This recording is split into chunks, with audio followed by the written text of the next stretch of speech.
healthcare system natin. Kasi yung Pangulo, hindi niya naiintindihan ng issue. Kasi kung alam mo, noong 2025 budget, pinavito yan eh.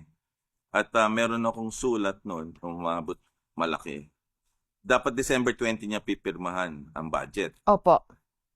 Pinirmahan niya December 30, araw ng Jose Rizal. Tanda ko yan eh. Mhm.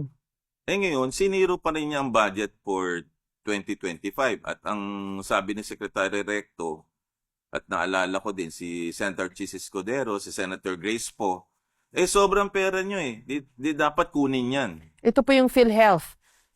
Yeah. Oo. Di zero tayo for 2025. Mga kababayan, kung hindi nyo naunawaan, kinuhanan tayo ng 60 billion, wala tayong budget for 2025, ang nakuha sa atin ay 130 billion. Mhm. Ngayon, walang nakakaalam no, na naisahan tayo ng gobyerno. Pera nyo yun eh. Ito ho yung contribution natin sa PhilHealth, buwan-buwan. Buwan-buwan. Kinakaltas sa sweldo natin. Oo. Para pag nagkasakit ka, meron kang ayuda from PhilHealth. Di ho ba Exactly. ganon? So, ang nangyari, wala tayong budget for 2025. Mhm. So, yan ho, kaya sinasabi kong kawawa tayo. Kasi, sarili nating gobyerno, ninanakawan tayo.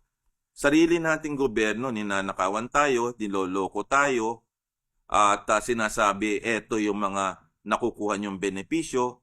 Pero wala naman eh. In the real world, na katulad ko, nakikita ko, ang daming pasyente, pagpunta sa Sprite, spicy. Sprite, spicy.